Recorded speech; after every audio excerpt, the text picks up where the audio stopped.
ক্ষতিপূরণ হিসাবে আমাদের টাকা পাওনা, সে টাকা দেয় না, সে টাকা না দিয়ে চলে গেছে। বাঁকুড়া জেলার কৃষি স্বর্ণভূমি হল নিকুঞ্জপুর, শাহাপুর, প্রতাপপুর প্রভৃতি গ্রাম। এই গ্রামগুলো বাঁকুড়া 2 নম্বর ব্লক ও ওন্দা ব্লকের অন্তর্গত। এইসব গ্রামের প্রায় সকল মানুষই কৃষির উপর নির্ভরশীল। সবজি চাষে ওইসব গ্রাম বিপ্লব এনে দিয়েছে। নিকুঞ্জপুর এলাকার সবজি বাঁকুড়া জেলা তো বটেই, বর্ধমান জেলার দুর্গাপুর, রানীগঞ্জ, আসানসোলের মানুষের চাহিদাও পূরণ করছে। এই কৃষির সুবর্ণভূমিতে নরেন্দ্র মোদীর নির্বাচনী জনসভার ফলে এলাকার চাষিদের মধ্যে ব্যাপক ক্ষোভের সৃষ্টি হয়েছে। কেননা মাঠ ভর্তি ফসল নষ্ট করে সুভাষস্থল বানানো হয়েছিল। কৃষির জমির উপর লক্ষাধিক ইট বিছিয়ে মাঠ সমতল করা হয়েছিল। এ প্রসঙ্গে বিজেপি নেতৃত্ব কৃষকদের ক্ষতিপূরণ দেওয়ার প্রতিশ্রুতি দিয়েছিল, কিন্তু সভা শেষে বিজেপি নেতৃত্ব হাত ঝেড়ে দিয়েছে।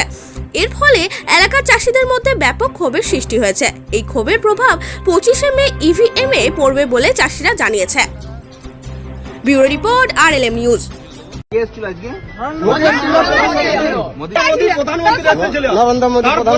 আমাদের যা চাষিদের ক্ষতিপূরণ হিসাবে আমাদের টাকা পাওনা, সে টাকা দেয় না, সে টাকা না দিয়ে চলে গেছে।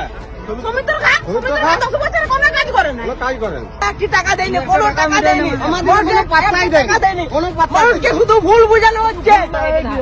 এই যে দেখুন কি করেছে, এদিকে আমরা খাই, আমাদের এগুলো পেটে লাথি মারা হচ্ছে। তো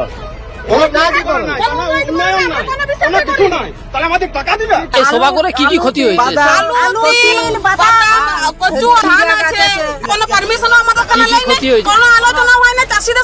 কিছুই বলে না। আমি তারাপদ মাঝি, আমি সবজি চাষ করি। সবজি চাষ আমার বাদাম ক্ষতি করেছে, ধান ক্ষতি করে, তিল ক্ষতি করেছে, ঝিঙা বাড়ি ক্ষতি হয়েছে। ক্ষতিপূরণ দেওয়ার জন্য ওদের বললাম, তো আমরা সরজমিনে তদন্ত করে দেখে আসবে ছিল। ওরা বলছে আজকে আমাদের সময় নাই, আমরা অন্যদিন ক্ষতিপূরণ দেবো আর দেখে আসবো। কে এসেছিল এখানে? নরেন্দ্র মোদী এসেছিল। আচ্ছা, ক্ষতিপূরণ দেবে বলেছিল? ক্ষতিপূরণ নরেন্দ্র মোদী দেবো বলে না, লোকাল নেতারা বিজেপির দেবো বলেছিল। দেবো লোকালের যে নেতাটা ছিল এখানে, তারা বলেছিল দেবো। আমাদের এই নিকুঞ্জপুর এলাকার লোকালের নেতা।